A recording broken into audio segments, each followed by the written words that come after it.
brand loyal as fuck. So today I'm working from home most of the day. I've blocked out everything. No calls, no meetings, no fucking anything. So I can finish up some edits here for Microgym University. I know a lot of you guys have been very patient and waiting. Trust me, it's coming very soon, by mid to end April, I promise. But it's like 70 fucking degrees outside right now. It's gorgeous. Like Charlotte's been, it is so fucking nice out there.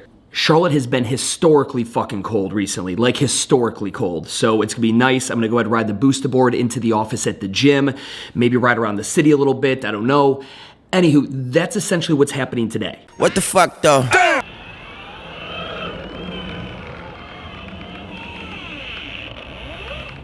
So I know I was supposed to be staying in and working on Microgym University, but it's too fucking nice of a day. I've got to ride the board. And then the other thing is I saw an interview with the man, Craig Let me zoom this fucking thing in. There we go. So I saw an interview with the man, Craig Glassman, and Craig RIchey. Those of you who are not familiar with Craig RIchey, he is a very well-known CrossFit YouTuber. The guy's got something like 155 subs on YouTube, 130-some thousand followers on Instagram. He has made a killer name for himself in the space of YouTube vlogging. His thing with CrossFit is very much competitive, sport, the training methodology, all those awesome things. That is like his niche. That is what he does. He does a lot of games coverage. He talks to athletes, all that kind of stuff. He trains himself at Wadapalooza. All the competitive stuff this dude embodies. And he's Kool-Aid drinking to the umph degree, and in a good way, in a very fucking good way. And he got the honor to sit down with Craig Glassman and interview him. And I watched the entire interview while I was in the airport over the weekend, and I had some reactions to it that I wanted to share with you guys. So as I said earlier, Craig and I have two completely different infatuations with CrossFit. His is on the competitive side, mine is on the business side. But the dude's climbed to the top. He got into a room interviewing Craig Glassman. Fuck, I'd give my left nut to do that. But the conversation they had was about a lot of the changes that CrossFit has made in regards to shifting more towards health and less on the sports side, which I thought was really interesting because a lot of Greg's answers in this interview relied around the affiliates. A lot of you guys that watch my stuff and the business practices and what was best for the affiliates' business.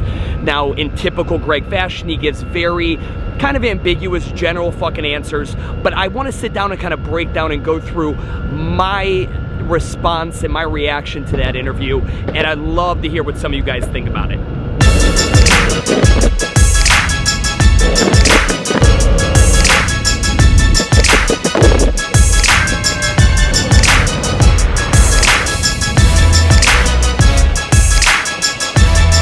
Fuck, it's hot in here.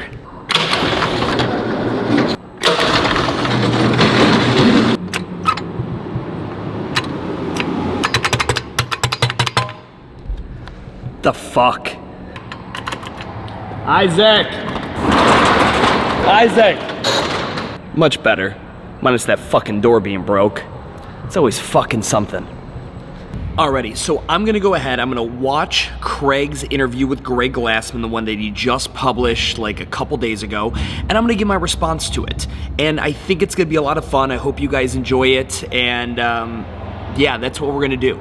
Seriously though, this kid has been fucking killing it. He was in a documentary that Netflix did, or maybe it was CrossFit Journal highlighted. Somebody fucking highlighted this kid and what he's done. I can literally only hope to aspire to the level of fucking subs and awareness that this kid has. He's fucking doing phenomenal. Regardless of whether I think his shit's like really fanboy-y and like Kool-Aid drinking competitive, which is fucking fine. We're on completely different ends of that spectrum. Nothing but fucking respect for the vlogging effort, this guy, and the hard fucking work that I know what this takes to do every single day. This kid puts in phenomenal fucking work. Yeah. What's for dinner tonight? Is it tacos? Greg's hungry. Go figure. Okay, good. We just usually do sit downs. I love it. How many of you fucking thought that was a beer that Glassman was drinking at first? What are your names again? I'm Craig, and that's Jazz. Craig. Jazz. That's probably like the fourth fucking time he's had to introduce himself to Glassman, because that fucker's getting old. Old people, what are you gonna do? And you're now on the Team RIchey YouTube channel. Here we are. Strongest team on YouTube. Today we're just gonna kind of get to know him a little bit, talk around some of the changes, and just have a bit of fun with it. What's your favorite movie? Pulp Fiction. I don't think I've seen Pulp Fiction. Have you seen Pulp Fiction? Who the fuck hasn't seen Pulp Fiction? How did you come up with CrossFit? Where did you get CrossFit from? Okay, now that is definitely beer. One day you must have gone, I'm going to create CrossFit. I used Fran to prep for the gymnastics season for conditioning. Okay, so at this point I'm bored because I grew up in like the 06 era where I just watched those original fucking speeches, those full keynotes that Greg gave. I've heard the Fran story. Like, I'm just gonna fast forward this part. I'm gonna link down below the best fucking, like, I listened to this thing probably 15 times in a month when I first found it. One of the best keynotes that have ever been given from a CrossFit business perspective. I'm gonna put that down in the comments below, or the description, whatever the fuck YouTube has. Obviously there's been a hell of a lot of change since January. The focus of CrossFit has completely shifted. Just from, like, obviously our audience is, it's a mix of people that don't do CrossFit. It's people that do CrossFit but aren't in it to be competitive. But there's also a lot of people at the end of this channel that do it to be competitive, or do it because they love watching the games, or you know, that kind of thing. Just to bring everybody up to speed, I know I said it when I was on the boosted board earlier, CrossFit's made some changes. They're going less away from the sport, more to like the health, wellness spectrum, less intimidating spectrum, hopefully more friendly for all the CrossFit affiliates that are out there. And you can already tell that Craig is obviously, like I said, very much in the, competition thing. You can already tell this, kind of chapped his dick when they made that switch. So what would you say to those people that feel like, at the moment, obviously the shift has just completely shifted. It's gone away from the games, which obviously kind of built up CrossFit a bit in a way, to now being full on health driven, and the people that love the games and that side of things feel like they maybe just feel a little bit left. The games did not build up CrossFit. The amount of people who watch the games because they went to a CrossFit affiliate are far larger. They surpass the amount of people that were randomly at a bar in July after basketball season, before baseball gets interesting, and happen to see fucking some bullshit on ESPN of, the day 3 of the games or whatever the fuck it may be. There is no way you can say that the games were the driving pinnacle force of popularity. I would even put them second or third.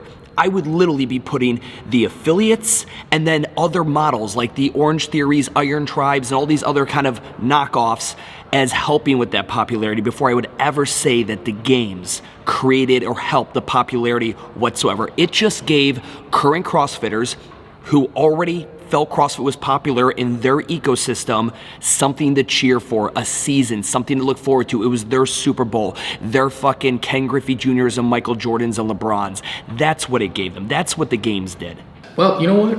I appreciate that perspective. But I don't give a fuck. To the extent that I'm gonna tell you I'm glad you feel that way, because in truth, nothing really has fucking changed at all. Yeah. It's just gotten better.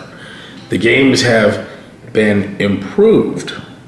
8 regionals, some of which are kind of ghost towny. The idea of spending $2 million and being in the stadium where the Olympics were held to send 2 kids, to send someone to the games that lived 100 miles south of San Diego is a little weird to me. I had a different vision for the games, a democratized games. I have affiliates holding competitions and people in my employer there as judges and announcers, but no one can say the word CrossFit. That's nuts, and so we fixed that.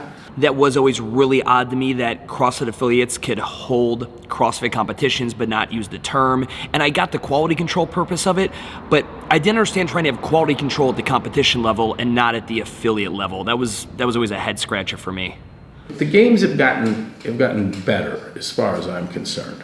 I think that's another thing that nobody can argue. The CrossFit Games have 100% gotten better, and I'm gonna use the word more professional. I love the fact that they've made it so difficult now to make it to the next level.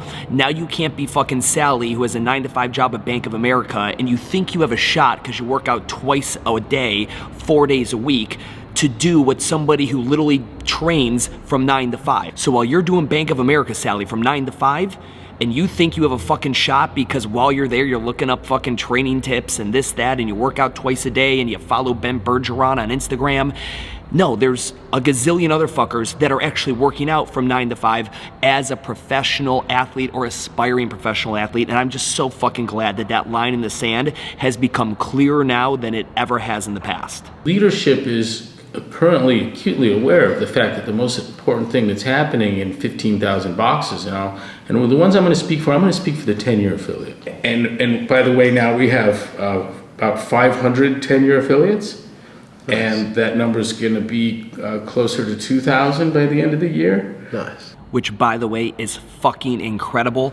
I literally, on podcasts years ago, I talked about how easy it was. You're guaranteed 1, you're practically guaranteed 3 years. 5 years gets harder. 7 years is like this huge tipping point where you see a lot of guys don't make it, but 10 years, a decade, is the biggest milestone right now for the microgym that came up in the CrossFit area, in the CrossFit era's shadow, or for an actual CrossFit affiliate. Any of you guys who've made it 10 years, my fucking hat is off to you. I applaud you. I wish you nothing but continued success. And those of you chasing 10 years, fuck, I'm chasing 10 years, keep fucking fighting. Those are the people that have been coming to me, catching me at the games and tapping me on the shoulders and letting me know that it's not about the games as if I don't know. And I'm going to get that to stop happening. I'm going to make it so that the 10-year affiliates don't tell me anymore that it's not about the games, that it's about something else. So many more people have lost 100 pounds than have gone to the games. There's a feeling around it that there wasn't much communication. It kind of just shifted overnight and then nothing was communicated. The rule book took a while to come out. I like that jolt. Yeah. Yeah, I mean, that was deliberate. Yeah. You know? I love that Greg was a fucking gangster with that. I love, like, why in the fuck do you need to communicate that to this crazy, like, as a sport? Like, why do you need to communicate that to anybody? Why? Like, why? Tell me. Why do they, again, this whole thing, one of the slogans, one of the taglines, one of the creeds of a company that is prepared for the unknown and the unknowable, but now you're gonna complain that the rules changed on you on a sport in which the 5 weeks that you competed, you had no fucking idea what the events were anyway. They could be fucking anything. They could change them at the last minute. You have no clue, but now you're gonna fucking bitch because they changed it up. What a lot of people, I think, like he does, this dude gets crazy amounts of comments on his videos because he's created such a popular channel. A lot of them are all those butthurt dudes that were sitting there and they weren't even real bubble athletes. Like, they didn't really stand a fucking chance, but now that line in the sand has been drawn and they're sitting there like, well, fuck. The high school football days and glory days are over. Now my glory days of CrossFit are over. What am I gonna, like, now they have to accept the fact that CrossFit for them is fitness, maybe local competition, like someone who does local 5Ks and 10Ks and half and full marathons, but it's not gonna happen, John. You're not going to the fucking games. And I think that's what people didn't like. They didn't really care that they didn't know. The entire sport is about unknowing. The last event in the fucking CrossFit Games is completely unknown. So yeah, I don't buy that shit that people, you know, felt like they were in the dark. Fuck you, you picked a sport that prefers to play in the dark. Because the zombies aren't gonna fucking tell you they're coming. We don't see some upsets, you know. I'll change the programming some so there is potentially an upset. Maybe you have to play a round of cricket. So, you know, I don't, it's a game. Yeah. It's a game, okay? It's been made into a sport. I have no interest in making it a game show. Yeah.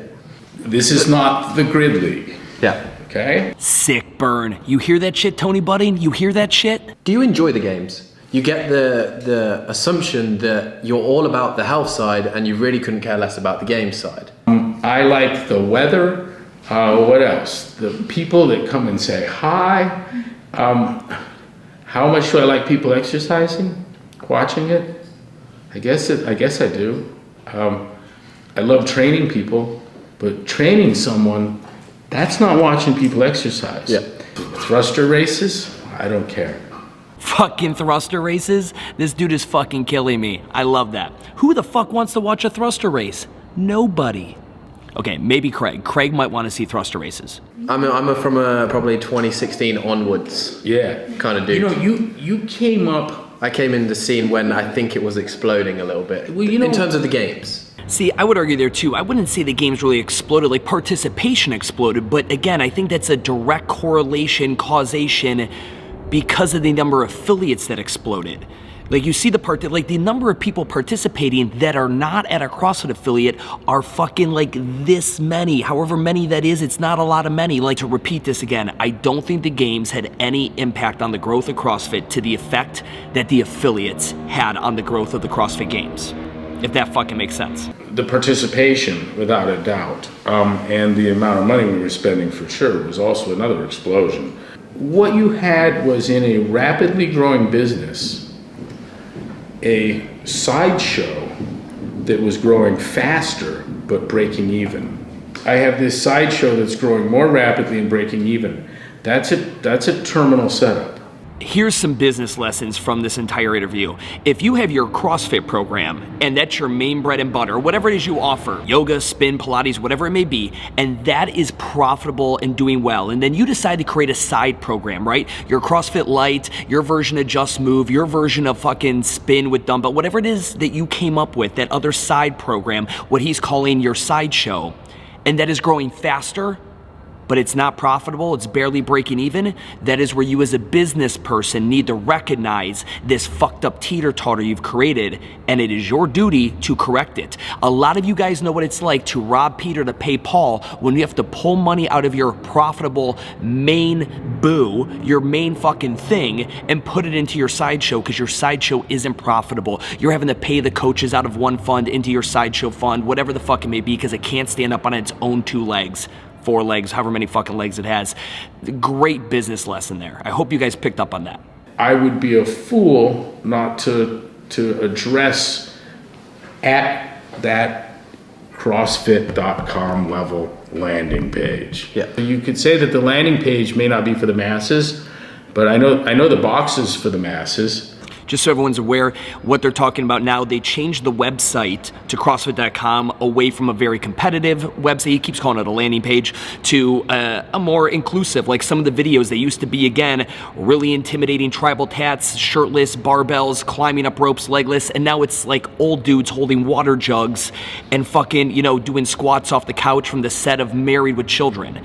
And a lot of people are upset with that, and I think that's kind of what Craig was alluding to. There were these rapid visual changes that kind of offset people, and ultimately, I know a lot of you guys that are watching that are business owners, you're fucking happy about the changes, as am I. So basically, you had CrossFit as a core, and as a training principle, and the affiliates are what come out of it, and you're trying to change people's lives, and then the games kind of just came out of that. It was neither health nor money, this other thing. Yeah. And so we're running a business making people healthy, and the games of obscuring both realities, that this is a business. Neither health nor money, meaning it wasn't making people healthier and it wasn't making any money. I can't think of a better reason to dial down the intensity and the expense and the efforts on something when it's not chasing your core principles, your core values, your core focus of health. And it's also not making any fucking money. And I think Craig gets that now. I think like in the beginning of the interview, I think he was a little more confused. I really do think he gets it now. But then the way that I would look at it sometimes is maybe go, well, this games is growing and growing and growing and growing and growing. Why don't we kind of chop it in half and go, this is the game side, this is the CrossFit side. But it looks like you've kind of just gone, Or maybe I spoke too soon. Maybe Craig still doesn't get it. That will kind of run itself, but let's focus back on the core mission. And I think, because I feel like maybe if you had CrossFit Games and CrossFit Health as 2 completely separate things, it may be less confusing for people, because it looks like at the moment, especially when you go to the landing page, as you say, you're there to help the affiliates and you're there to impact the masses, not the games. Am I making sense for him or not? I gotta commend Craig. I love the effort here. But let it go, man. Just let it fucking go. That's what's going on anyways. Yeah. Out there in the real world, because for me the real world is the 15,000 gyms that are unlocking their doors every morning. Okay, in those gyms, very, very few of them is the owner unlocking the door in the morning with a strong concern for the performance of someone that's going to be in the games. I feel bad for Craig here because I can see, like, again, like if I were 22, I would get his wavelength. Like, I would be able to pick up what he's putting down. And I know he's not an affiliate owner. He's just, again, he's an awesome dude, a very accomplished, very passionate vlogger, and I completely have empathy with his plight here. but I definitely think he's barking up the wrong tree to get any sympathy out of it. Heard of a few identify themselves as a competition box. It's just about over. Yeah. You know, you can have a grand opening and a grand closing. The best fucking quote from this entire goddamn interview right there. No one's gonna pay you money for that.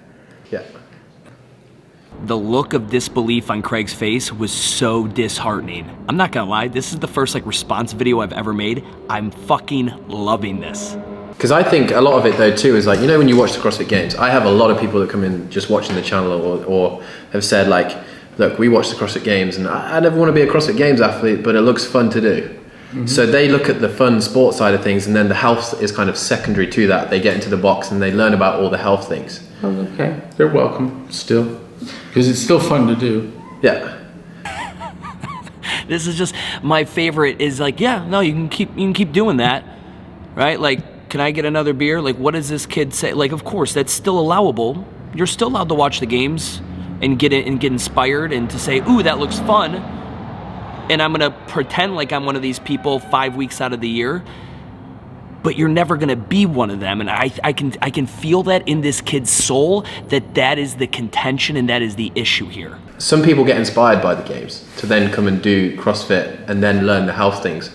I don't know how many people will come in just going, I'm looking for the health benefits. Yeah, I disagree with you there, Craig. I don't think anybody is, by and large, the 99% are coming in for the competitive.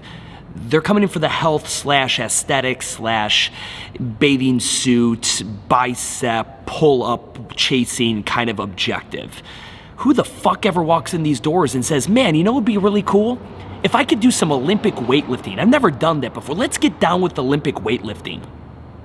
Not many. Again, back to this metric, that fucking many. Come into wanting to compete in the games. I don't think that happens often either. I think the way people come into gyms, in fact, I'm kind of an expert on this. The way they come to the gym is someone who's a member of the gym takes them there. And I think we can all say there are those aggressive referrals where someone drags somebody in. It doesn't happen all that often. More of the referrals that I talk about are more passive. People see your association through the shirts, through the tagged photos on Instagram and Facebook, through your new eating habits or whatever the fuck it is you do where you can't hang out on the weekends because you're going to a competition, and they are just very intrigued as to what the fuck you are doing with your life now, and you look awesome. So I would say, in my opinion on this, the people coming in is not aggressive, drag them in fucking referrals. It's more what I call passive referrals. What do you think of Jillian Michaels? And Jackie? I'm glad someone asked. Now shit's about to get real interesting. I can tell you, I'm proud to not be anyone to be confused with her methods, her approach, her videos, and the stuff that we have produced. I mean, that there was one meme going around with her doing something with the kettlebell that may be the single most dangerous thing I've ever seen done in a gym. Might be the single most dangerous thing I've ever seen done in a gym. Then he's never seen this photo. Greg's obviously not watching a lot of CrossFit fail compilations. I had to go look who she was. People go, what'd she do to her face? I'm like, what do you mean? I looked and that was sad. I mean, I don't. Damn, Greg, fucking hitting on her face? Fucking gangster. Anyway, this was pretty much the rest of the interview. Again, the Jillian Michaels thing got done, but I got shit to do. So, I hope you guys like that. And again, Craig, if you're watching this, I have nothing but the utmost respect for you. I am beyond envious of you getting to interview Greg, and I congratulate you on all of your success that you've had on YouTube. I would love a chance to interview you. Let me know if you ever run into this and you see this, but I thought this was a phenomenal interview. I think, again, this is a very rare thing. To interview Greg is a rare occurrence, and I think you did a phenomenal job, man. Thank you so much for doing the interview. And thank you for letting me use clips, even though you didn't really give me permission, and plugging your shit into my video here. Everyone, if you like this and you have other shit you'd like for me to do a response video on, please send it, hit me with it. I'd love to fucking do it. All right, I'm gonna go. Peace.